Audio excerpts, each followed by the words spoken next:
মদিনার বাজার অডিট করতে যে বিশ্বনবী সাল্লাল্লাহু আলাইহি ওয়াসাল্লাম দেখলেন খেজুরের বাজার, খেজুরের দোকান, খেজুরের স্তূপ পড়ে আছে। এই স্তূপের ভেতরে বিশ্বনবী হাত ঢুকায় দিলেন, দেখলেন উপরে শুকনা খেজুর, ভিতরে ভিজা খেজুর। বিশ্বনবী বললেন, ভিতরে ভিজা কেন? সে বলল, বৃষ্টি হয়েছে। তো বৃষ্টি হইলে ভিতরে ঢুকলো কেমনে, উপরে নাই কেন? বিশ্বনবী তখন দাঁড়িয়ে বলেছিলেন, মান গাশশানা ফালাইসা মিন্না, who deceives us he is not among আস।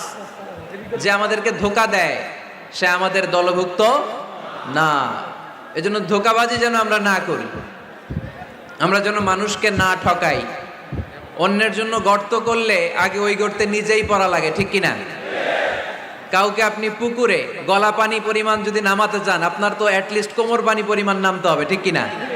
নাকি আপনার গায়ে পানি না লাগাই তারে গলা পানিতে চুবাবেন? পারবেন? কাউরে গলা পানিতে চুবাইতে হইলে নিজের কোমর পানিতে কমপক্ষে নামতে হয়, চিল্লায় বলতে হবে, ঠিক কিনা? এজন্য অন্যের পিছনে যেন লেগে না থাকি, হিংসা বিদ্বেষ যেন না ছড়াই, মানুষকে যেন ধোঁকা না দেই। ধোঁকাবাজরা মুসলিম হতে পারে না। বিশ্বনবী সাল্লাল্লাহু আলাইহি ওয়াসাল্লাম বলেছেন, আত-তাজিরুল আস-সাদুক আল-আমিন মা'আন নাবিয়্যিন ওয়াস-সিদ্দিকিন ওয়াশ-শুহাদাই ওয়াস-সালিহিন। আমানতদার সত্যবাদী ব্যবসায়ীদের হাসর হবে কিয়ামতের দিন নবীদের সাথে, শহীদদের সাথে, সিদ্দিকদের সাথে, আল্লাহর নেককার সালেহ বান্দাদের সাথে। এজন্য ব্যবসায় উল্টাপাল্টা করা যাবে না। ব্যবসায় যে ধোঁকা দেয় সে কি বিশ্বনবীর উম্মত হতে পারে? পেঁয়াজের যারা দাম বাড়ায় এরা কি মুসলমান হতে পারে? নিত্য প্রয়োজনীয় দ্রব্য লবণ নিয়ে যারা গুজব ছড়ায় এরা কি বিশ্বনবীর উম্মত হতে পারে? মজুদদারি যারা করে এদের কোনো ইবাদত আল্লাহ কবুল করবে না। এগুলো থেকে আল্লাহ তুমি আমাদেরকে হেফাজত করো। বিশ্বনবী সাল্লাল্লাহু আলাইহি ওয়াসাল্লাম বলেছেন, মান গাশশানা ফালাইসা মিন্না, মান গাশশানা ফালাইসা মিন্না, who deceives us he is not among us. যে আমাদেরকে ধোঁকা দেয় সে আমাদের উম্মতের অংশ হতে পারে না। মদিনার বাজার অডিট করতে গেলেন বিশ্বনবী মুহাম্মদ সাল্লাল্লাহু গায়রাল ইসলামি দীনান ফালাই ইউকবালা মিন ওয়া হুয়া ফিল আখিরাতি মিনাল খাসিরিন। যে ব্যক্তি ইসলামকে রেখে দিয়ে অন্য কিছু তালাশ করে, যে ব্যক্তি ইসলামকে বাদ দিয়ে অন্য কোথাও শান্তি খোঁজে, যে ব্যক্তি ইসলামকে বাদ দিয়ে অন্য কোথাও সমাধান খোঁজে, তার থেকে আল্লাহ কিছুই কবুল করবে ফালাই ইউকবালা মিনহু, কিছুই কবুল হবে না। চার ইসলাম ছাড়া অন্য মতাদর্শে যে সুখ খুঁজে বেড়ায় তার থেকে আল্লাহ কিছুই কবুল করবে না। ওয়া হুয়া ফিল আখিরাতি মিনাল খাসিরিন। আর সে হবে আখিরাতে হাই হাই কোম্পানির ম্যানেজার। কোন কোম্পানি? খাসিরিন, ক্ষতিগ্রস্তদের মধ্যে সে শামিল হয়ে যাবে, হাই হাই করবে, কিছুই কবুল হবে না। Whoever seek anything except Islam, that will be not accepted to Allah, and he will be the loser in hereafter. ইসলাম ছাড়া অন্য কিছু খুঁজলে তার দুনিয়াতেও শান্তি নাই, আখিরাতেও শান্তি নাই। আর সে আখিরাতে হবে হাই হাই কোম্পানির ম্যানেজার, ক্ষতিগ্রস্তদের মধ্যে শামিল হয়ে যাবে। এজন্য শান্তি আছে ইসলামে। শান্তি আছে কই? এজন্য আমরা ইসলাম মানতে চাই, বুঝতে চাই, শিখতে চাই, শিখাতে চাই, ঠিক কিনা? ইসলাম মানবো কতক্ষণ? দেহে প্রাণ আছে যতক্ষণ, ঠিক কিনা? ইসলাম মানবো কোনখানে? সবখানে। উত্তর দেন, ইসলাম মানবো কতক্ষণ? উত্তর হচ্ছে দেহে প্রাণ আছে যতক্ষণ। প্রশ্ন করি আবার, ইসলাম মানবো কতক্ষণ? ইসলাম মানবো কোনখানে? সবখানে। আওয়াজ করে উত্তর করা যাবে? আবার প্রশ্ন করি, ইসলাম মানবো কতক্ষণ? ইসলাম মানবো কোনখানে? না শুধু মসজিদে, মাদ্রাসায়, সংসদ ভবনে মনে হয় ইসলাম মানার দরকার নাই। বঙ্গভবনে বোধহয় ইসলাম থাকার দরকার নাই। গণভবনেও ইসলাম থাকার দরকার আছে না নাই? প্রতিটা পুলিশ স্টেশনেও ইসলাম থাকার দরকার আছে না নাই? আমরা চাই সব জায়গায় ইসলাম দিয়ে আমরা আমাদের জীবনকে পরিচালনা করব, চিল্লায় বলেন ঠিক কিনা? কারণ ইসলাম হচ্ছে সময়ের অপরিহার্য বাস্তবতা। এই গুণে ধরা সমাজকে ঠিক করতে হলে ইসলাম থেকে প্রেসক্রিপশন নিতে হবে। ইসলাম থেকে প্রেসক্রিপশন না নিলে আমার জীবন সুন্দর হবে না, সমাজ সুন্দর হবে না, আমার দেশ সুন্দর হবে না, এই বাংলাদেশকে দুর্নীতি মুক্ত করা যাবে না। শুধু দুদক দিয়ে, দুর্নীতি দমন কমিশন দিয়ে দুর্নীতি দমন হবে না যদি ইসলাম মানা না হয়, চিল্লা এখন ঠিক কিনা? এজন্য ইসলাম মানবো কতক্ষণ? ইসলাম মানবো কোনখানে? রাজি আছেন তো? ভাগাভাগি করবেন? অর্ধেক আল্লাহর অর্ধেক আমার, এরকম করা যাবে? গোটা দুনিয়াটাই কার? এখানে কোনো ভাগাভাগি করার সুযোগ নাই। এজন্য রাব্বুল আলামিন বলেন, وَمَن يَبْتَغِ غَيْرَ الْإِسْلَامِ دِينًا فَلَن يُقْبَلَ مِنْهُ وَهُوَ فِي الْآخِرَةِ مِنَ الْخَاسِرِينَ। ইসলাম ছাড়া কেউ যদি অন্য কোথাও শান্তি তালাশ করে,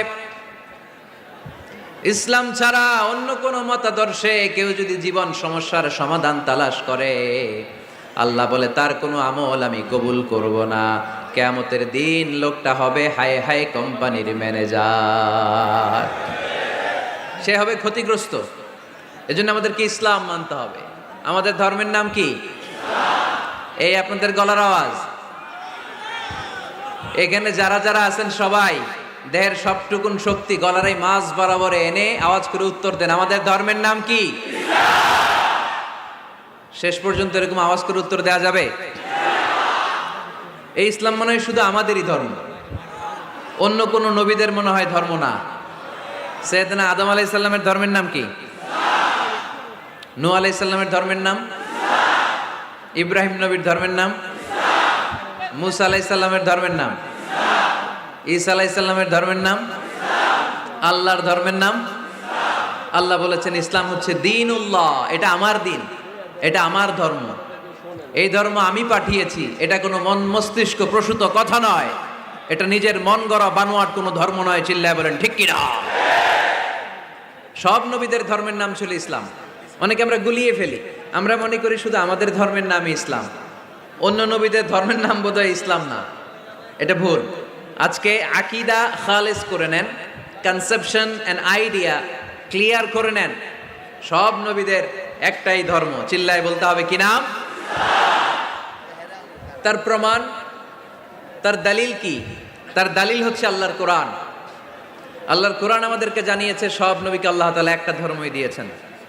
আল্লাহ বলছেন, মা কানা ইব্রাহিমু ইয়াহুদিয়ান ওয়ালা নাসরানিয়ান ওয়ালাকিন কানা হানিফাম মুসলিমা। আমার খলিল ইব্রাহিম ইহুদি ছিল না, আমার নবী ইব্রাহিম নাসারা ছিল না, আমার খলিল ইব্রাহিম অন্য কোন ধর্মের ছিল না। সাইয়েদনা ইব্রাহিম ছিলেন কানা হানিফাম মুসলিমা, একনিষ্ঠ মুসলমান। কোন সুবহানাল্লাহ। সাইয়েদনা ইব্রাহিম আলাইহিস সালাম ছিলেন একনিষ্ঠ মুসলমান। কানা হানিফাম মুসলিমা, এই আয়াত প্রমাণ করে যে সাইয়েদনা ইব্রাহিম আলাইহিস সালামের ধর্মের নামও কি ছিল? আওয়াজ করে বলতে হবে কি ছিল? পেয়ে গেছি আমরা। এরপরে সাইয়েদনা ইউসুফ আলাইহিস সালাম দোয়া করেছেন, আল্লাহর মহাগ্রন্থ কোরআন সাক্ষী, তাওয়াফফানি মুসলিমান ওয়া আলহিকনি বিস-সালিহিন। ও আল্লাহ, আমাকে তুমি মুসলমান হিসেবে মৃত্যু দান করো, নেককার বান্দাদের সাথে আল্লাহ তুমি আমারে শামিল করে দাও। এই আয়াত থেকে প্রমাণিত হয় সাইয়েদনা ইউসুফ আলাইহিস সালাম মুসলমান ছিলেন। জোরে কোন ঠিক কিনা? সাইয়েদনা ইউসুফ নবী যদি মুসলমান না থাকতেন, উনি কি দোয়া করতেন তাওয়াফানি মুসলিমান, আল্লাহ তুমি আমারে মুসলিম করে মারো? দোয়া করতেন? করতেন না। সাইয়েদনা সুলাইমান আলাইহিস সালাম বালকিসকে চিঠি লিখেছে, ইন্নাহু মিন সুলাইমান ওয়া ইন্নাহু বিসমিল্লাহির রহমানির রহিম। বালকিস, এটা সুলাইমান নবীর পক্ষ থেকে চিঠি, আল্লাহ তাআলু আলাইয়া ওয়া আতুনি মুসলিমিন। ও বালকিস, বাড়াবাড়ি করো না। ও বালকিস, খবরদারি দেখিও না, বড়ত্ব দেখিও না। ওয়া আতুনি মুসলিমিন, তুমি আমার কাছে মুসলমান হয়ে চলে এসো। সাইয়েদনা সুলাইমান আলাইহিস সালাম মুসলমান হয়ে চলে আসার দাওয়াত দিলেন। এই আয়াত প্রমাণ করে সাইয়েদনা সুলাইমান আলাইহিস সালামের ধর্মের নাম ছিল ইসলাম, ঠিক কি না? আবার সাইয়েদনা ঈসা আলাইহিস সালামের সঙ্গীদের নাম হচ্ছে আল হাওয়ারি। হাওয়ারিরা বলেছিল, সাক্ষী থেকে যাও বিআন্না মুসলিমুন, আমরাও মুসলমান। ঈসা আলাইহিস সালামের অনুসারীরা যদি বলে আমরাও মুসলমান, এটা প্রমাণ করে সাইয়েদনা ঈসা আলাইহিস সালামের ধর্মের নামও ছিল ইসলাম। জোরে বলেন ঠিক কি না? ইসলাম ছিল তার ধর্মের নাম। নবী মুহাম্মদুর রাসূলুল্লাহ সাল্লাল্লাহু আলাইহি ওয়াসাল্লামের সময়কালে বারটা ছিল জুমাবার। কি বার? আরাফার ময়দান। বিশ্বনবী ওটের পিঠে বসে আছেন। ইন দ্য মিন টাইম আল্লাহ তাআলা একটা আয়াত নাজিল করে ইসলামকে কমপ্লিট এন্ড ইনট্যাক্ট বানিয়ে দিলেন। সুবহানাল্লাহ কইতে পারলেন না? اليوم أكملت لكم دينكم وأتممت عليكم نعمتي ورضيت لكم الإسلام دينا। সেদিন আল্লাহ ঐতিহাসিক আয়াত নাজিল করে দিলেন, اليوم أكملت لكم دينكم, আজকে আমি তোমাদের দিনকে, ইসলাম ধর্মকে পূর্ণাঙ্গতা দান করলাম। ওয়া আতমামতু আলাইকুম নি'মাতি, আমার নিয়ামতকে পরিপূর্ণ করে দিলাম। ওয়া রাদিতু লাকুমুল ইসলাম দীনা, আমি আল্লাহ তোমাদের জন্য ইসলাম ধর্মকে মনোনীত করে খুশি হয়ে গেলাম। আল্লাহ তাআলা ইসলামকে আমাদের ধর্ম বানিয়ে খুশি। এখন প্রশ্ন হচ্ছে, আমরা খুশি কিনা? আওয়াজ কমে গেছে এবার। ইসলামকে আমাদের ধর্ম মনোনীত করে, ইসলামকে আমাদের জীবন বিধান মনোনীত করে খুশি কে? আল্লাহ। এখন আমরা খুশি কিনা? দিস ইজ দ্য কোশ্চেন নাও।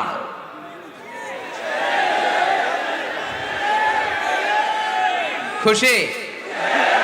কম না বেশি? আসলে আমরা বেশি খুশি এবং প্রতিদিনই এই ঘোষণা দেই, প্রতিদিনই এই ঘোষণা দেই যে আমরা ইসলাম পেয়ে খুশি, কিন্তু অর্থ জানি না, তাই বুঝি না।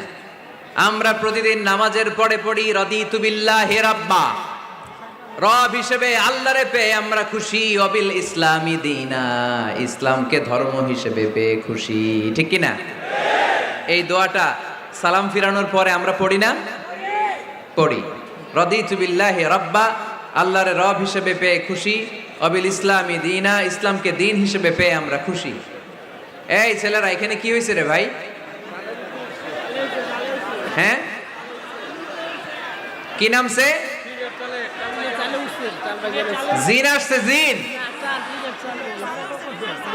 টিনের চালে লোক উঠছে। ঠিক আছে, যারা উঠছে বসে থাকো। ঠিক আছে, ঠিক আছে বাবারা, আর দুষ্টামি করিস না, এইদিকে তাকা। আর বিশৃঙ্খলা করো না, অনেক হয়েছে। আন্না থামো, হয়েছে, থামো। এই যে তোমাদের অভিভাবককে নিয়ে বসছি এখানে, এখন যদি বিশৃঙ্খলা করো এটা খুব খারাপ দেখাবে। আর এই যে মিডিয়ার ভাইরা আছে, চাইলে এরা নারায়ণগঞ্জে উঠাই দিতে পারে, আবার চাইলে এই নারায়ণগঞ্জে ডুবাইয়া দিতে পারে। তো এই মিডিয়ার সামনে এমন কিছু করো না যাতে করে তোমাদের এই প্রিয় এলাকা নারায়ণগঞ্জের বদনাম হয়। শুরুতেই আমি বলেছি যে নারায়ণগঞ্জের ছেলেরা খুব ভদ্র, সভ্য, শিক্ষিত, মার্জিত। গোটা বাংলাদেশে নারায়ণগঞ্জের সুনাম আসারা নেই। তো এই বিশৃঙ্খলা যদি করো, ক্যামেরাম্যানরা সব নিয়ে যাবে। অবশেষে কি ঘটলো আজহারের মাহফিলে? বিশাল টাইটেল, নারায়ণগঞ্জে একই ঘটলো দেখুন। তো এগুলো দিয়ে তোমাদের 12টা বাজায় দিতে পারে এরা।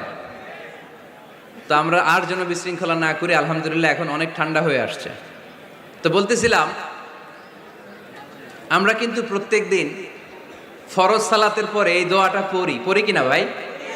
রদিতু বিল্লাহি রাব্বা, আল্লাহ তোমারে রব হিসেবে পেয়ে খুশি, অবিল ইসলামী দীনা, ইসলামকে ধর্ম হিসেবে পেয়ে আমরা খুশি। এই দোয়াটা পড়ি কিন্তু অর্থ বুঝি না, তাই হৃদয়ে লাগে না, ঠিক কিনা? এজন্য অর্থ জানার দরকার আছে না নাই?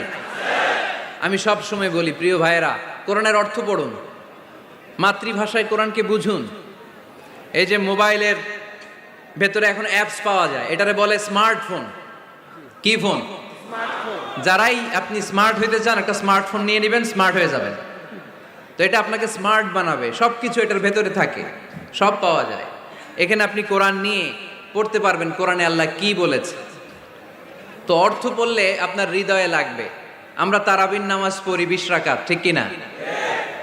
কত আযাবের আয়াত যায়, কত জান্নাতের সুন্দর বর্ণনা চলে যায়, কিন্তু যিনি পড়ায় উনিও কান্দে না, আমরাও কান্দি না, ঠিক কিনা? ওনারও পশম দাঁড়ায় না, আমাদেরও পশম দাঁড়ায় না। বাট আরব বিশ্বে when they recite they got their goosebumps, তারা যখন কোরআন তেলাওয়াত করে ওদের গায়ের পশমগুলো দাঁড়িয়ে যায়। শাইখ আব্দুর রহমান সুদাইস যখন তেলাওয়াত করে পিছনে মুসল্লিরা কাঁদে। আমি গত বছর হজে ওনার পেছনে নামাজ পড়ছিলাম, উনি সূরা কুরাইশ পড়ছে, উনি পড়ছেন ফালিয়াবুদু রাব্বা হাযাল বাইত। এই কথা বলে উনি কাঁদতে শুরু করলো, আমরাও কাঁদতে শুরু করলাম। কারণ এই আয়াতের অর্থ হচ্ছে ফালিয়াবুদু লিইলাফি কুরাইশিন ইলাফিহিম রিহলাতাশ শিতাই ওয়াস সাইফ। ও কুরাইশি ব্যবসায়ীরা, শীত গ্রীষ্মে তোমরা ব্যবসা করো, কিন্তু ফালিয়াবুদু রাব্বা হাযাল বাইত, এই ঘরের রবের ইবাদত করো। ওই ঘরটা কিন্তু সামনে। শাইখ আব্দুর রহমান সুদাইস যখন ইমামতি করতেছে তখন ওই আল্লাহর ঘরটা সামনে আছে না নাই? আপনারা টিভিতে দেখেন নাই? কাবা ঘরের সামনেই কিন্তু নামাজটা পড়ে। তো ওই আয়াতের অর্থ ছিল এই ঘরের রবের ইবাদত করবা, তাহলে রিজিকের ব্যবস্থা করবে কে? আল্লাহ। তো ওই ঘরের সামনে দাঁড়িয়ে উনি ইমাম, চোখের পানি উনি ধরে রাখতে পারে? ধরে রাখা সম্ভব না। এর কারণ অর্থ বুঝে। আমরা আজীবন পড়ি সুবহান রাব্বিয়াল আ'লা, এর অর্থটা যে কি কেউ জানে না, ঠিক কিনা? তো চোখ দিয়ে পানি নামবে কেমনে? চাইনিজ ভাষা আমাদের কাছে যেরকম, কোরআনের তেলাওয়াত আমাদের কাছে অনেকটা এরকম। চাইনিজ ভাষার অর্থ জানি না, কোরআনের আয়াতের অর্থ জানি, কিন্তু এই কথা বললে কি আল্লাহ আমাদেরকে ছাড়বে? No excuse will be granted that day. সেদিন আল্লাহ কোনো এক্সকিউজ গ্রহণ করবে না। অনেক হিন্দু মুসলমান হয়, এরপরে তারা কোরআন বোঝে, আল্লাহ বলবে হিন্দু হয়ে পারলো, তুই পারলি না কেন? জোরে বলেন ঠিক কিনা? এজন্য অর্থ বোঝার চেষ্টা করতে হবে। তাহলে আলোচনার যেই জায়গায় আমরা এসেছিলাম, আমার কথা বলছিলাম, আল্লাহ বলেছেন ইসলামকে তোমাদের ধর্ম মনোনীত করে আমি আল্লাহ খুশি। আমরাও বলে দিলাম আল্লাহ তুমি যদি ইসলাম দিয়ে খুশি, আমরাও ইসলাম পেয়ে খুশি। জোরে কোন ঠিক কিনা? আমরা সব জায়গায় ইসলাম মানতে চাই, যতক্ষণ দেহে প্রাণ আছে ততক্ষণ পর্যন্ত ইসলামকে মানতে চাই, সব জায়গায় মানতে চাই, ইসলামকে আমাদের জীবনের আদর্শ বানাতে চাই, ঠিক কিনা? সাইয়েদনা ওমর ফারুক বলতেন নাহনু কওমুন আ'আজ্জানাল্লাহু বিল ইসলাম, আমরা তো এমন জাতি যেই জাতিকে আল্লাহ তাআলা ইসলাম দিয়ে সম্মানিত করেছে। ফাইন ইবতাগাইনাল ইজ্জাতা বিগাইরিহি আযাল্লানাল্লাহ, ইসলাম রেখে দিয়ে কেউ যদি অন্য কোথাও সম্মান তালাশ করে তাকে অপদস্থ করে ছাড়বে কে? আল্লাহ। এজন্য আমাদের সম্মান কোথায়? আমরা মুসলমান, এটা বলতে কি আপনাদের লজ্জা লাগে? পৃথিবীর যেই কোনো দেশে যাই, হিন্দুদের রাজ্যে যাই, বৌদ্ধদের রাজ্যে যাই, যেই কোনো ইমিগ্রেশনে দাঁড়াই না কেন, চিৎকার করে বলবো আমি মুসলমান। জোরে কোন ঠিক কিনা? We are proud of Islam. ইসলাম আমার অহংকার, ইসলাম আমার গর্ব, ইসলাম আমার আল্লাহর দেয়া ধর্ম। এজন্য ইসলামের বিজয়কে কেউ ঠেকিয়ে রাখতে পারবে না। আমি প্রায় উদাহরণ দিয়ে, উপমা দিয়ে বলি, ইসলাম হচ্ছে চারা বীজের মতো। চারা বীজ মাটিতে ঢুকিয়ে দিলে এটা উপরের দিকে ওঠে। তো ইসলামকে যারা মাটিতে গেড়ে ফেলতে চায় তারা জানে না ইসলামের উপমাটা অনেকটা চারা বীজের মতো। ইসলামকে মাটিতে গেড়ে দিলে এটা কি হবে? জোরে বলেন, আরো জোরে বলেন। উপরের দিকে গর্জে উঠবে। এই যে উপমা দিছি, এটা নিয়েও আবার অনেকে ভুল ধরে, আছে না নাই? আল্লাহ নিজেই কোরআনে উপমা দিয়েছেন। মাসালুল্লাযীনা ইউনফিকুনা আমওয়ালাহুম ফি সাবিলিল্লাহি কামাসালি হাব্বা, যারা আল্লাহর রাস্তায় দান করে এই দানের উপমা হচ্ছে একটা চারা বীজের মতো। সুবহানাল্লাহ পড়েন। এই চারা বীজ থেকে শীষ বের হয়, প্রতিটা শীষে জন্ম নেয় শত শস্য দানা। আল্লাহ যারে চায় ইচ্ছা মতো রিজিক দিয়ে তার জীবনকে পূর্ণাঙ্গ করে দেয়। সুবহানাল্লাহ পড়েন। এজন্য আল্লাহ বললেন, ইসলাম হলো আমার একমাত্র মনোনীত ধর্ম। ইসলাম ছাড়া অন্য কেউ যদি সম্মান তালাশ করে তার কাছ থেকে কিছুই আমি গ্রহণ করব না। কিয়ামতের দিন সেই লোকটা হবে হায় হায় কোম্পানির ম্যানেজার, ঠিক কি না? এজন্য আমরা একটা ধর্মকেই মানতে চাই। চিল্লায় বলেন তো, ধর্মটার নাম কি? ইসলাম ছাড়া অন্য কিছু মানি না। ইসলাম ছাড়া অন্য কিছু মানি না, মানব না।